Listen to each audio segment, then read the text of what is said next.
Okay.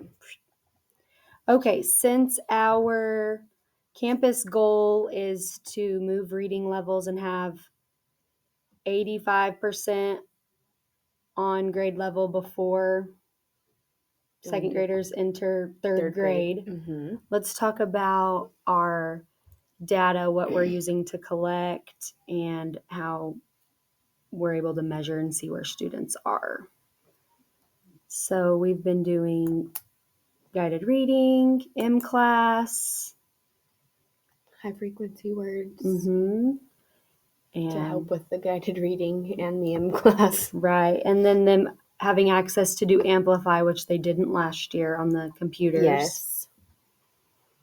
And then skills groups. Skills groups, yep. Okay, so whenever we had them do the maze on the M class, they didn't score as well. No, they didn't. Since they had never done that part in first grade. So what could we do to increase their scores for maze? I think with maze, it's just exposure, because a lot of the time, and I say that, like, with our higher performing kids, I think it's exposure. The more they do it, the better they're going to be, just because they can read, they know which words make sense in the blanks, but it's harder whenever they've never seen it before. So the more times we show it to them, the better they're going to be in practice. Tell them how to read it, to use those 3 answer choices to see which one. To put each answer choice into the sentence, which one makes sense. I'm not sure with our lower kiddos who struggle to read, how to kind of help them with the maze portion, just because they struggle to read. So with it being timed, and you have to be able to read to know which word fits in there. It's kind of harder. Right. Because I know on M class, some of my students, they are showing that they're accurate but slow. So how to help them pick up the fluency. And I remember last year you had some of your low kids, you read it with them, like you printed it out and you read it with them, and you had them go through it at least to see if they were comprehending versus like just not being able. Were they not comprehending, or were they just not able to read quick enough? Right, which can help us. Yeah. Okay. All right, so let's look at what M-class data we do have. Let's talk about some celebrations since we've been progress monitoring. Okay. And see what we can celebrate there. Well, I did do another maze with my higher group. They're reading on a level L. So I just gave them a progress monitor maze just to see where they would be. And Wyatt went from 11.5, which is above, to 13.5, which is still above. But he's growing. He's still growing, because I know that that's hard whenever they're so high to still show growth. So that's a celebration. And then see, Lucas went from 8 to 11. So I know I printed out the paper forms, so I need to still score it. And so after you take the correct score and incorrect score, what do you remember what the calculation is? You subtract the incorrect from the correct, and then you divide it by 0.5. Okay. Or divide it by 2. Because I had them just write it down, and I wanted to go back and see so that I can calculate it and see what their score is. Yeah. But I don't have that. I think you divide it by 2. Adjusted score. Okay. Yeah. I was looking on their website, and it was not in the same spot because they updated their website. And everything's all together. Yes.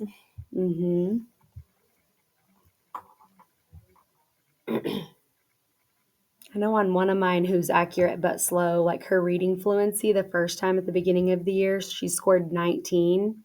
And then this last time when I progress monitored her a couple weeks ago, she scored up to 43. So that's a lot of growth. So she's speeding up a little bit. Ooh, and then another student who scored 16 in reading fluency, he scored 52. So that's a lot of growth. Yeah. I have one that scored 46 in letter sounds at the beginning of the year. And then whenever I progress monitored him a couple of weeks ago, it was 70. Wow. Which the middle of your goal is 68. Okay, so if he can do it again, he's Mhm. going to be, he was only a yellow kid. He wasn't a red kid, but still he'll at least hopefully go from yellow to green instead of Yeah. staying yellow. If I can keep him performing where he's at right now. Yeah, that's great.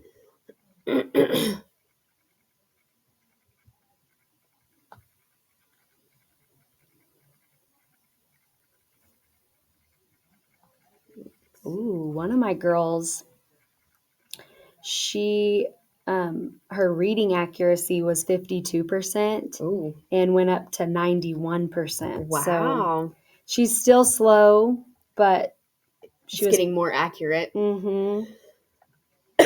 I love how you can like click on their names too, like on the website, and it'll give you, you know, basically exactly what they need, and like gives you the lessons that they need. And I really like the like progress monitoring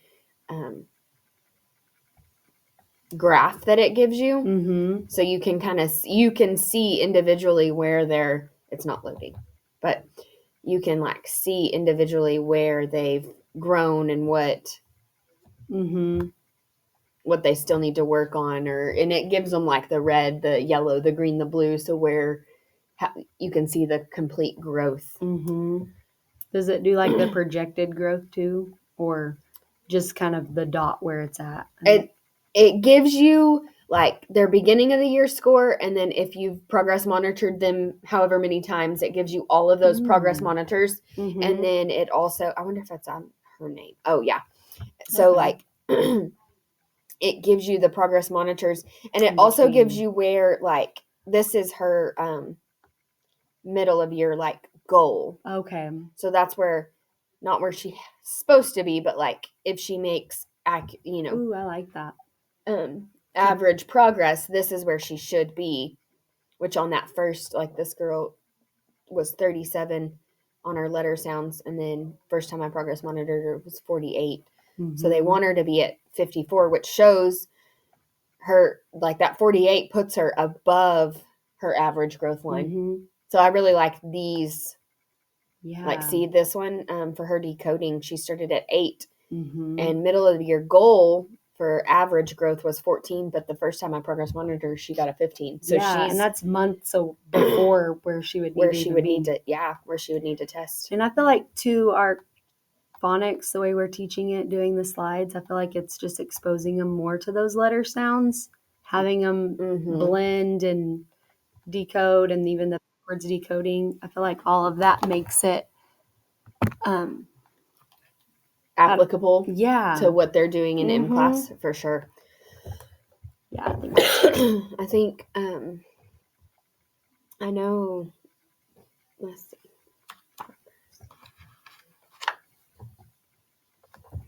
I know whenever like I talked with those above level kids with their maze, like you know, I really was like, I need you to, you know, here's our goal, this is what's expected, I need you to work really hard and do your best so that you can show the growth or whatever. So like the goals, setting the goals with the kids, I think really helped with them too. Yeah, I think so too. I'm wondering with some of mine that have been pulled into groups, that M-class groups for them. I have 3 girls that they're in my group too, but M-class doesn't recommend them to be progress monitored for anything. So, like, it gives me skills for them, but I'm not able to assess. You can assess them if you go in and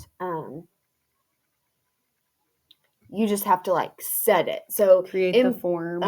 M-class isn't going to recommend anything, and they don't, because they're green. But they still need skills, obviously. Otherwise, M-class wouldn't have given you that. Right. If they're green, it doesn't recommend what to progress monitor them for. But you can go in and like look at the skills that you're teaching them. Right. in the groups and then go off of that. Like if you're working on letter sounds, well, then you can come in here and progress monitor their letter sounds. Right. Or if you're working on like whole words, then you can do like the whole word reading or whatever. And it like you just have to go in because like if you click on this one who doesn't have a recommendation, Right. you can just select what you want to do. Okay. And then what form you're going to do it with. Oh, okay. So I have a few students who are not on grade level for like their reading level's not on grade level. They're below, but they're green in M class. So I'm wondering, and I know it's just one form of data, but I wonder what the holdup is for their guided reading level.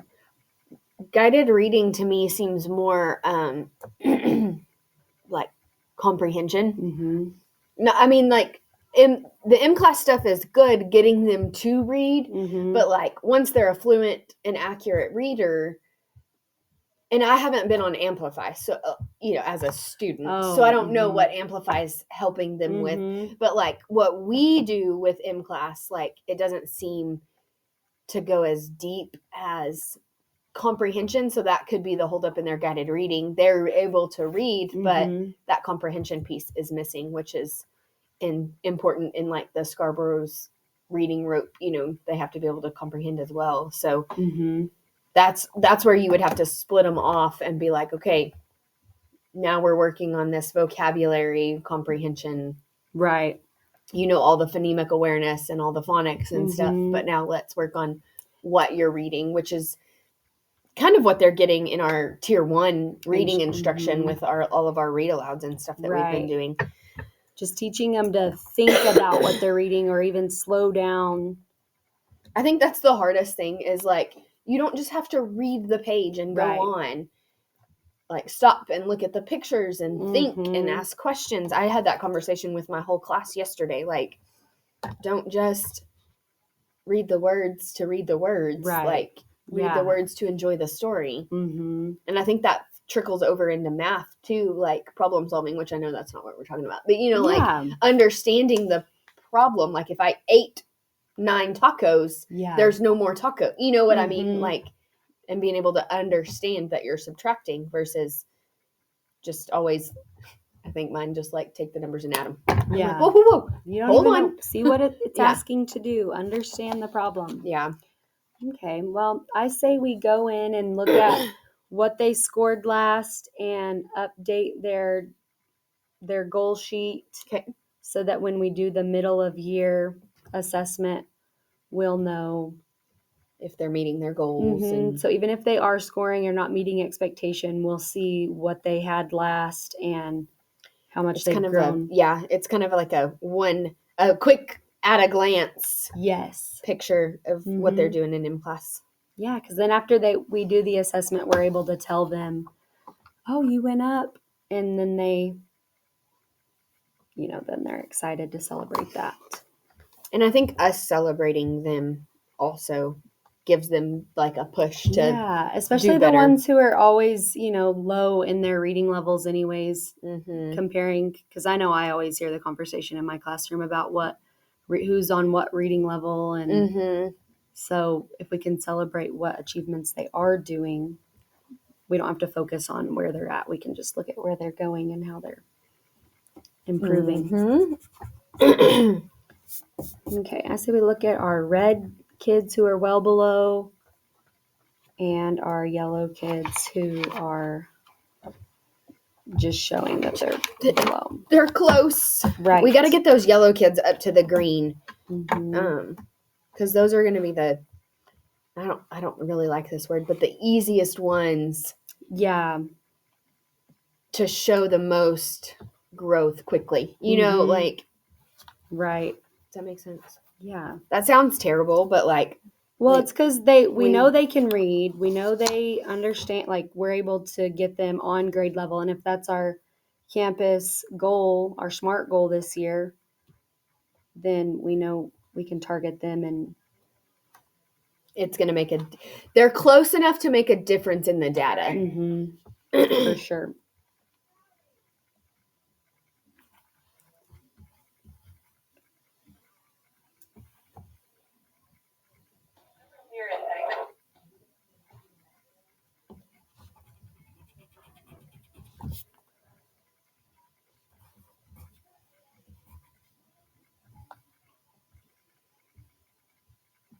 That's not giving her any growth. And I want to go back to that calculating page we had last year too to see like what their The composite, composite score score would be. when after we progress monitor them. Yeah, because we did that in April, didn't we? Before we actually Right. tested them, we just used it as a we used it as a practice kind of like where would you be, so we can move it up on the data if we needed to. Yes. Okay.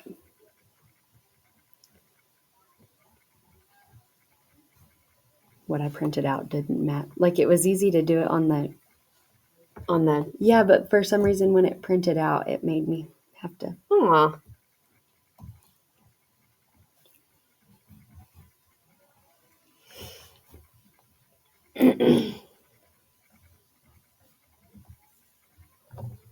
Well, this one, like, I know she's not a red or a yellow, but like she tested out of everything, so or out of something. So then it's like, what's your goal? 93. Right. I just want you to test out again. Right.